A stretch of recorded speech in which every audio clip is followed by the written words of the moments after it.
Hello everybody, my name is Elliot Flores and I want to welcome you back to talk about everything related to Dynamics 365. Today's agenda is to basically cover how to set up locations in a decentralized and centralized manner. Let's get started. First and foremost, you're going to want to go to the search bar over here, look up locations, and you'll be able to see all the locations that are currently in your system. I do believe that you should have the west, white, yellow, main, and east ones. All these other ones, it's a give or take. Anyhow, one of the first things that you're going to do since you want to create a new location or a new warehouse, remember as I taught you in the two previous videos, these are warehouses where you can implement placing new inventory in and then using that same warehouse for purchase orders or sale orders. So you'll have the option of clicking on new, or you can click on one of the ones that has already been created, click on edit, and you can basically follow along with what I'm going to show you. So when it comes to creating a new warehouse or a new location, you would generally make a new code for it, something that makes it easy to understand which location it is. Say, for example, AutoZone has a location downtown in Houston. They would probably put main warehouse, since that would be their central warehouse where most of their inventory goes to. And once they created a following warehouse or a second location, they would start grouping different codes to those locations, like Southwest location, Midwest, Northwest, and so on. So you would basically implement placing a keyword to let you know what the warehouse is, and then give it a more detailed name. You can see here the tax area code. It's something that you can apply. However, do keep in mind this does not affect any tax calculations whenever you're doing purchase or sales orders. So don't worry about that at all. Down here, you'll be able to see that this warehouse has an address applied to it. This is basically where whenever you're doing purchase or sales orders, this is the address where inventory can either be shipped from or shipped to. Down here, you can see, for example, in require receive, it basically tells you that the specific location requires a receipt document. I typically like turning these four on, as well as this one, because it helps me create sheets that make me keep track of anything that's going in and out of my warehouse. Anyhow, down here you can start taking a look at bins. Bins basically work to have a more detailed inventory of what you have in storage. For example, you might have bin A1 holding spark plugs for AutoZone, while bin A2 would hold something like the engine cylinders. It's a more detailed way to keep things organized in your warehouse. Anyways, once you've done this, you can exit and then look up inventory setup. Once you click on that,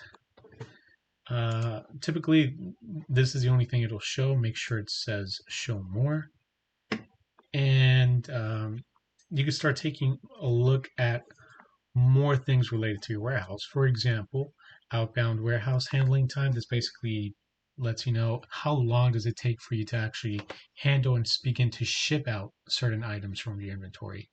And inbound is basically the opposite of that, how long it takes to put something in inventory.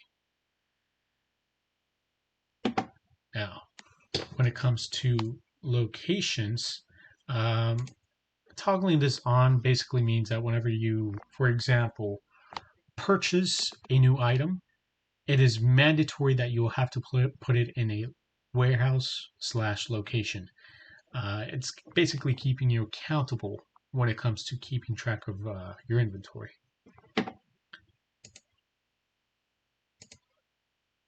That's the centralized example of applying warehouses. It's pretty simple.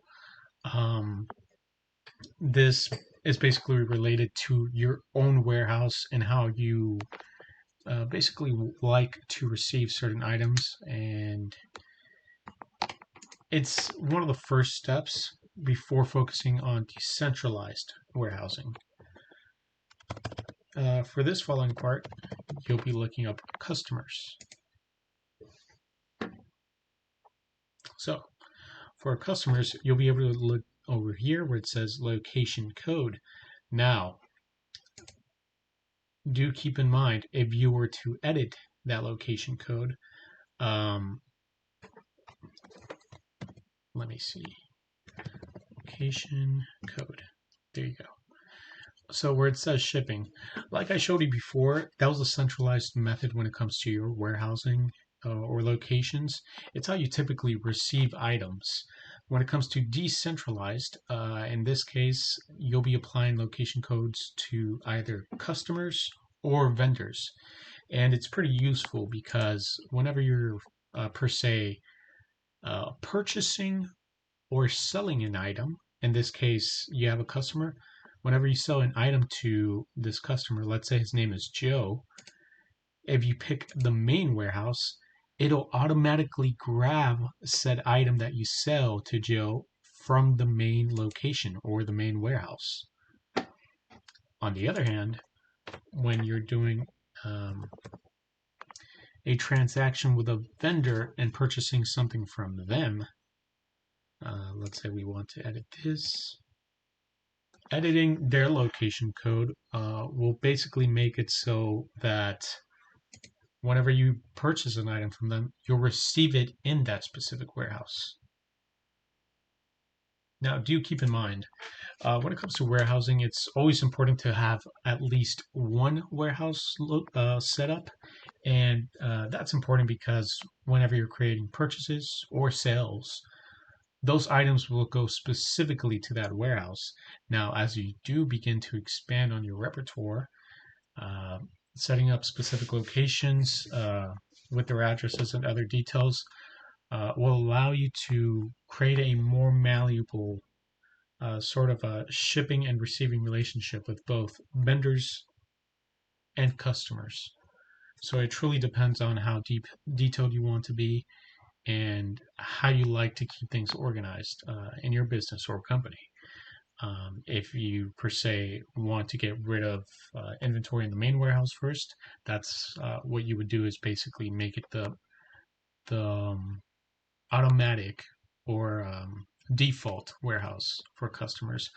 While if per se you were going to try to expand your inventory in the eastern location because you're seeing that you're starting to get more customers in that area, you would basically make it the default warehouse for customers in that area or for vendors. Anyways, I hope that was easy to follow along. Again, creating or setting up locations, it's pretty simple, and it's truly one of the first steps whenever you're beginning to understand how Dynamics 365 works, as whenever you're doing purchase and sales orders or just moving inventory around, having your location set up allows you to have a little bit more fun with how you want to move things from one place to another, or if you want to have a more automized method of receiving and sending out items. Anyways, as usual, if you have any questions, please let me know in the comment section or reach out to me specifically through my LinkedIn. And I hope this was easy to follow along.